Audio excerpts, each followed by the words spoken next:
I'm Jimmy Soufis, president of Fitzroy Tigers Futsal Club. I came to watch my cousin play Social League at Brunswick. Was kind of blown away with what it was. As you said, never seen what futsal was or knew what it was. It was always indoor soccer for me with the big tennis ball.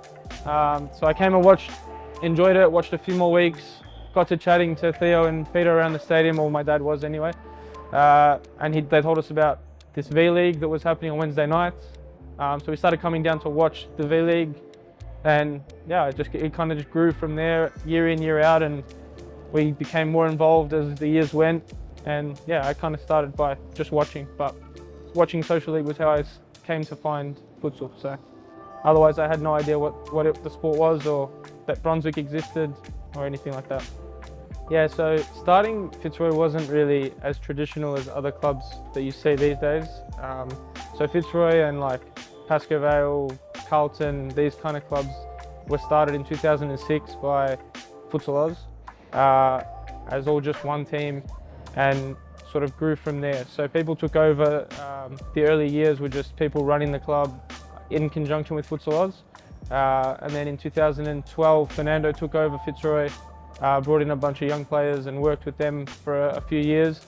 I joined Fitzroy in 2015 when the club was independently run as all the other clubs were. So from 2015 till now, I've been there. I didn't run it initially. I was just organising the youth team and training under Fernando. And then I think it was in 2017 that I took over to run the club solely. Fernando stepped away, or 2016 I think it was. 2016, Fernando stepped away and had to focus on recovering from his ACL injury. So yeah, I took the burden of that and ran it all the way until now. So yeah, so why I took over Fitzroy, I was playing at that stage, and we were sort of in a limbo. We were finishing 3rd, 4th, 5th, doing quite well, but myself, Scott Rogan, Cosmo Russo, we really thought that we could do more, we could do better than what we were producing. And I sort of took on that role, thinking we were always doing well in the youth league, we were succeeding and growing there together as a team. And yeah, we thought we could do more, not only as the men's team, but in the women's. We opened the women's team with Scott. We ran that more fluently from 2018 onwards, and yeah, just passionate about the sport, passionate about the club. I fell in love with the club and only wanted to see it do well. So I decided to take on more of a role, and it was something we didn't really have at the time. So yeah, I slotted into that and kind of never looked back. Yeah, so when I joined Fitzroy, they were always a young, promising team, had so much talent that never really had won. So it was still growing. Fernando was there playing well and guiding the team. There were some older players at the time too, and I think in 2016 we had Jose Filho do his ACL and Fernando de Moraes do his ACL. So that was all the experience in the team as I first joined. So we kind of made a decision at the end of the 2015 and 16 season to move on all the older players. So Mark Burton, for anyone that's been around, Mark Burton, Junior Mello, they kind of were shown the door essentially, and we stayed with what we had. We actually had a season where we started a season with 6 players, and I think Scott Rogan was unbelievable that season. He virtually saved us from relegation. I think he scored something like 32 goals and 20-something assists at 16 years old. So without him, Fitzroy may not be here where it is today, because we probably would have got relegated that season. And then from there we kind of grew. We kept adding players, adding experience, and really it was just about sort of winning that first time. We won a couple of cups, interstate and a Series Futsal Australia in 2017 as well, but we largely had players come in to help us there, like Adam Cooper and players like that. So in Series Futsal we struggled to win. Carlton and Pascoe Vale dominated for majority of the time we were around. And then we finally broke through with a win in 2018 and 19, went back to back and have sort of followed it on ever since. But yeah, in terms of, I don't think it's really fair to say how it was before and after me, because the team was so young before me. And we've grown together, and it's been so many people that have contributed to what we have succeeded today. There was just a good group of guys there, you know. Fernando was so supportive towards all of us, and he brought me in. Like, I was no more than a Division 3, 4 social league player that was always passionate about the game and I was always behind the camera as well in this league, so yeah, Fernando gave me a big opportunity and I got to experience what the guys were like, and we kind of just clicked and continued to grow as friends and players and coaches alike, and it only got better as the years went on. So yeah, I mean, it was just a good culture from young, and they're some of my best friends now to date. So yeah, that was a huge factor. We just kind of clicked and grew together. But Series Futsal is special for a lot of reasons. One is obviously what it's provided to futsal in Victoria. We may not be sitting here having this conversation if it wasn't for Series Futsal. But I've grown up here from a young age, sort of 15 I think I was when I walked in the doors of Brunswick. So I've seen a lot change and a lot happen over the years, and it's always special because of the community. The community has always been pretty strong, and despite the competitiveness, you know, we all want one thing, and that's for futsal to grow.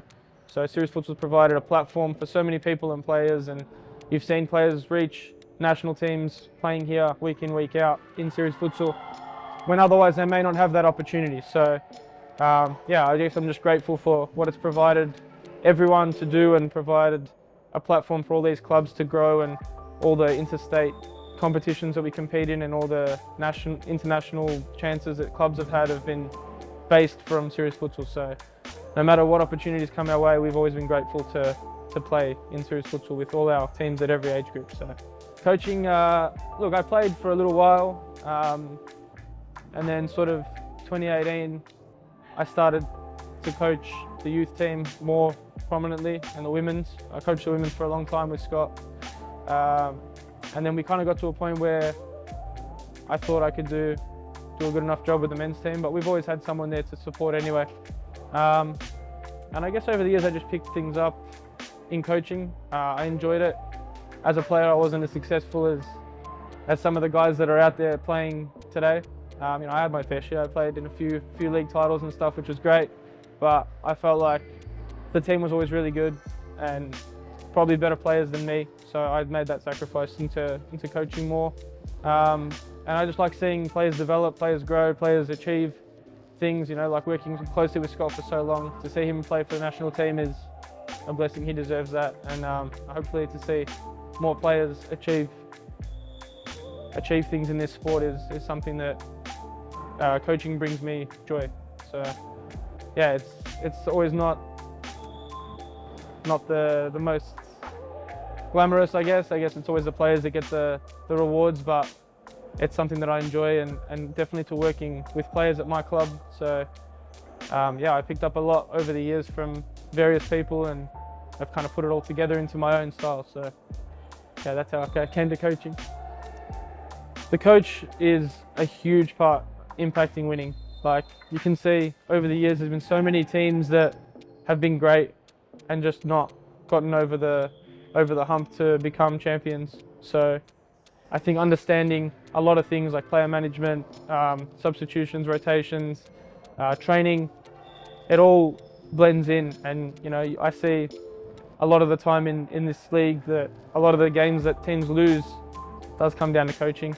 I've been on the receiving end of that. You know, I've lost games for my team coaching, and it's kind of a chess match the whole time. So the moves you make can impact how the game and the season goes, and it's critically important because the players can only do so much. But if you're putting 3 players on the bench for X amount of time and the game turns in that time, then is it the players' fault? You know, there's always that raging debate anyway. But I think coaching and goalkeepers are the major part of winning, in my opinion. If you have a goalkeeper that's not going to make saves, then you know every shot can go in, especially on a court like this. You know, it's just shot after shot after shot, and if you're conceding cheap goals and working hard to score, you're not gonna be able to win games. So a good goalkeeper for me is 50% of the team. So if you don't have a good goalkeeper, you're not going to win games, and you'll probably find yourself towards the bottom of the ladder. So much makes a good goalkeeper. I think personality, obviously shot stopping is the number one, but distribution is important. Decision making, leadership, leading from the back. They can see the whole game from where they are. So it's, yeah, so many factors that make a good goalkeeper, and there's so many good goalkeepers in this league right now. So I think every team does have a good goalkeeper, and the ones that don't probably fall down the divisions. So yeah, the best goalkeeper I've worked with, that's tough to narrow down to one, really, because there's been different times I've worked with different keepers. There's almost like there was a Peter Tamburino era where he was probably number one for 3 years, 4 years. Aaron Yu's always been a fantastic keeper. And then there's keepers that I've had like Tyler Lewis, who came from the State League and built himself up to being a 2-time Golden Glove winner.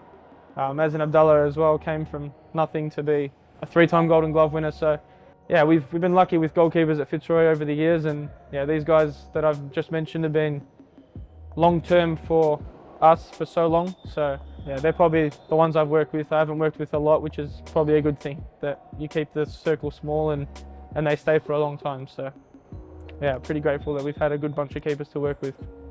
Coming into futsal, for me, the most important thing is understanding the game. Being able to read the game and read plays, and it's such a tactical game that, you know, in football you probably see times where you can walk a lot and not really be involved, whereas in futsal you're always involved. Whether the ball's on the other side of the court or in front of you, you always have a job to do, being such a small game. So I think reading the game and understanding the game is what separates the good teams and the good players from players that are just technically good. If you get technically good players, especially in the league these days, and you have smarter futsal players that understand the game and have more experience, you're going to see those ones win 95% of the time. You will get your upsets as you're doing any sport, but just understanding the game and being able to predict the next pass, predict the next move, know when to press at the right time, is so valuable, so valuable. Just seeing situations in the game that you can take advantage of is much more valuable than simply technical ability. So for me, the difference is that, and especially when football players come to futsal, they struggle initially because of that. They don't understand the game, they haven't really trained or coached against players that are so experienced in the sport, that makes so much of a difference when it comes to adapting. And yeah, that's for me the number one thing. Fernando drove that into us at a young age, that reading the game was so critical, and as you get older you see it more and more. Some of the key mistakes are probably just positioning, especially if they're playing higher up the court. You know, they probably press too high, leave gaps in behind them. They don't really follow is probably the number one thing, because it's not common in football. So while players are making runs, you know, they're kind of lost and don't know where to go, how to follow, how to switch play with players. So that's probably one of the key factors, and probably the biggest factor is football players don't come into the game knowing how to follow, and a good futsal team can take advantage of that so often. So yeah, you'll see over the course of a game, they may be okay for 15 minutes, but then they'll make a mistake. They may make another mistake, and then you've conceded 2 goals just from them not understanding the game. So that's a huge factor. Most dangerous player I played against. It's, again, tough to say. There's so many different eras of players that have come through. Adam Cooper is probably right up there. I never played against Fernando, so thank God I don't need to know. But yeah, Adam was always so dangerous because he could go right and left. He could shoot from distance or pick passes from absolutely anywhere. He was at his peak, almost impossible to shut down. Andre Caro probably tormented us for years. We couldn't really find an answer to stop him for different reasons. Soufis was a pivot that scored goals consistently. You know, he brought goal scoring and always found gaps. He was so strong. In this league, that's probably the 3 that I've found to be the most dangerous over a long kind of period of time. Yeah, they're probably my top 3. Just off the top of my head, there's probably so many more I've forgotten to even mention, but yeah, those 3 have been pretty special in this league for a long time. So 4 in a row was a huge goal for us. No one had ever achieved it. Undefeated was something we'd never achieved. To say we could get better is probably not unfair. I mean, we still have such a young team, as I mentioned, and we've retained 85 to 90% of that team. So the core group is all still there. There's no reason we can't get better. I mean, we still train extremely hard and are trying to implement all new systems that we're learning as we play and coach internationally and interstate, and can continue to grow as players and coaches. So to say that we couldn't get better is, yeah, probably a fair statement. We could get a lot better. But I mean, every season that you win, other teams are scheming to try and beat you. So yeah, we're just grateful for what we've been able to achieve, and probably something that we never thought we'd get to. If you go back sort of 7, 8, 9 years that we've been there, we probably wouldn't have said, yeah, we're going to win 4 in a row, be undefeated, win 10 titles. Winning one was always tough for us. So it's been a special time with a lot of special players, and most of the time the same group. So that's been, yeah, it's been something that we're so grateful for as a club and a group, and we'll keep trying to get better, but I guess we'll have to wait and see. Playing on an international court is something that we've not really had consistently in Victoria. So the success that Victorian clubs and the Victorian state team have had is pretty impressive, considering we don't consistently play on an international court. But the game is so different, the strategies change, and there's so much growth for players and coaches alike to improve. You know, I think it's kind of, not to sound arrogant, but in a way we've almost mastered playing on this court, and what works and what doesn't, and what works here will not work in the international game. So there's levels and levels that we can improve as a team and as a club. So it's not to say that we're at the best we can possibly be. There's so much room for us to grow, and competing overseas would probably be a dream for us as a senior men's team, and have all the players that play here and in a peak sort of age to come together and sort of see where we're at, I suppose, and go from there. But yeah, I think there's so much room to go. We're definitely not the finished product. What makes a good futsal player? Again, subjective, but I think for me, they have to be fast, have to be extremely fit, obviously. They have to know the game, as I've spoken about earlier. Tactically, they need to have good awareness around the court, read the game really well.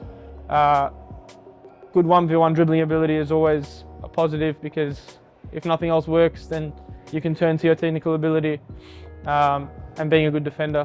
Above all, I think if you're not a good defender, it makes it really hard for you to play in high-level futsal games. So there's different things. You could see a player maybe as a pivot is a lot different to a player that plays a fixer. So you know, you get different strengths and weaknesses and whatnot. But yeah, for me, I'd like a fast player that can defend at a high level, and create his own shot to score, and be able to test defenses as well. So smart players above all is the number one for me. I think if you're a smart player, you can adapt to play any type of futsal, and yeah, it's critically important, but that's the kind of player I like. Scott Rogan's a good example of everything that I just kind of spoke about. So obviously having some experience now overseas and seeing the level, you have like 14 Scott Rogans that are stronger as well, and you know, train professionally in gyms daily, and that's only at sort of under 21s level that I saw. But yeah, that's I think the base level that you need to be at to compete internationally, and you've seen Scott does compete internationally with the Futsaroos and does very well. So I think that's the kind of fitness level and play style that will work. We need to develop more players at that level. So again, subjectively, Josh, you're asking all the tough questions. My opinion is yes. I think at the age that he's at and everything he's achieved, he is the best player in Australia right now. But again, with me making that statement, it's based on Victorian competition. So I don't regularly watch the New South Wales League, the Queensland League. It's hard for me to say who's doing well in those leagues. So from what I see week in, week out, yes, my answer is yes. I think it's tough. I think over the years, New South Wales have produced some really, really high-level players that have done really well for the Futsaroos. But Victoria kind of was behind New South Wales at a point. I think now we have so many players that have the talent, have the knowledge, have the ability to at least be called up to training camps, at very least. If you're going to get me to answer that question, probably historically New South Wales have developed better players. But I think Victoria's bridging the gap, and you can see that as the years go on. You know, Victoria's won some really meaningful titles. But I mean, you don't want to just refer to nationals. I think New South Wales won 6 age groups. So that's a massive achievement throughout all their ages and the systems that they run. So we're forever learning and hoping to improve, but seeing Victorian players week in, week out, it's very easy to be optimistic about our future. And where we are. So I think, yeah, right now there's a lot of players in Victoria that probably deserve a chance at least training with the Futsaroos. But yeah, the New South Wales players have been the benchmark for so long. So I feel like we're closing that gap and reaching that level, and the new probably generation coming out of New South Wales doesn't quite look as strong as what the current crop of Futsaroos are, in my opinion. So again, without watching at extensive levels, I haven't watched these young kids play, so I can't be a huge judge. But watching our top players here that are all quite young, it's reaching a good level. So I think the Futsaroos are probably due for a change in the next few years as players are getting to their mid to late 30s. So as any national team, you need to move on at a certain point and move to younger players. But they've seen that with Scott Rogan, with Tyler Garner, who's from WA, played here for a long time. Ethan DeMello's from New South Wales, top player. And that's just to name a few that have been bled into the system now with the experienced guys. And I think it's going okay. I think the system's going okay. As a club, probably to develop more players and get better training programs going would be ideal for us throughout all age groups, not just the senior men's. So yeah, training programs is a big thing that we're sort of looking into, and having more opportunity for our players to train and develop and progress. And should any opportunities come for international opportunities, we'd like them to be ready to play and always be at the highest level. So yeah, we'll continue going on with the flow of how futsal's kind of going in Victoria and Australia, and try to just improve as much as we can as a club, and centralise everything and make sure it flows a little better as a club, and iron out any kinks. We're not perfect. We haven't done everything perfect over the years. I don't think any club has. So we've made mistakes that we've learned from, but yeah, I think training is a huge thing. If we can improve our training programs and have that offered to all ages, then we're pretty happy with the way we're tracking. If I was to get that opportunity to coach the national team, I don't think that's one I would turn down. Obviously, so much work to put in to kind of reach that level, and so much more to learn for myself. So I would be grateful to have that opportunity, but it's not really probably in the near future. So for the near future is Victoria for me. I probably wouldn't take an international job even if it was to arise. But yeah, a national to coach the Futsaroos would be a dream. Yeah, in the long term, in the short term especially, Victoria will be my number one priority. We need better grassroots programs. We need more kid retention, child retention in the sport. So as kids come in and grow and play, I think there's a kind of a period where we lose these kids at sort of 13, 14, 15 to football, and to life and whatever else happens. So retention of players is important. Good training programs, development and involvement in the sport is very important. So you see players that have a big role in the sport at a young age, they kind of tend to stay around and stick with the sport. But obviously money is a big thing. So football attracts the best because of the budgets that they have. So the more money that the communities can bring into the sport will help with player retention. But yeah, from the grassroots, we need futsal players from 5 years old, 6 years old, and those players to want to come through and be futsal players. But you need to have pathways for them to succeed and make something out of the sport, because at the end of the day, futsal is a business like anything else. So if you can't maximise your talent, then you're not going to stick with it. That's probably what we're seeing in Australia right now. So yeah, that's probably the best things we can do as a community is grassroots and grow from there and retain what we build. But yeah, it's challenging financially when other sports have a lot bigger budgets. There's so many challenges, like I remember when I was younger and not so much coaching and playing, that we saw the Futsaroos a lot higher up and in the top 20. I'm pretty sure they were higher than 19, but 19 is the highest I remember them. I'm pretty sure they were higher though. Someone will correct me. But we just don't have enough continuity in the team. They come together for short periods of time and are expected to train and then go and compete at a international level. It's a big thing to ask when countries like New Zealand and Iran and so forth are putting so much money into futsal.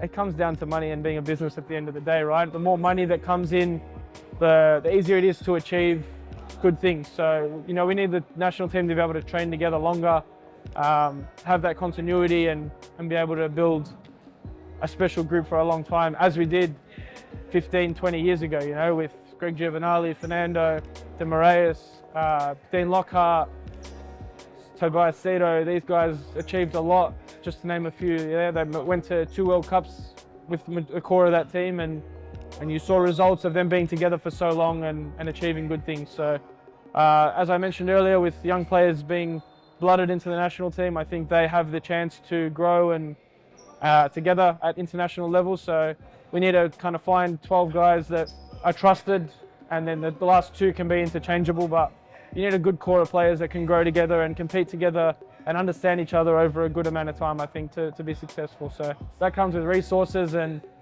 so much more that I won't say on a camera. I think the best bit of advice I could give is to really study the game, learn the game, and be obsessed with the game.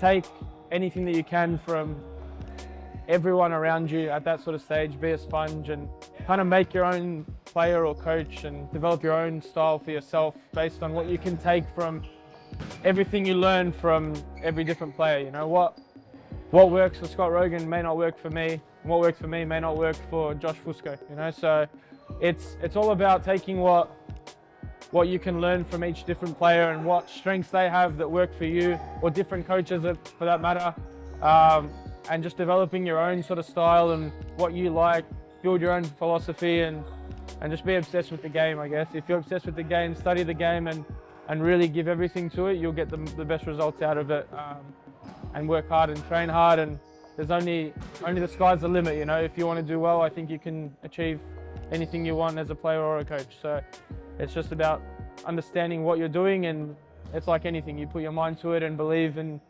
the outcomes, you'll get to the top really quickly. So that's the best bit of advice I can give.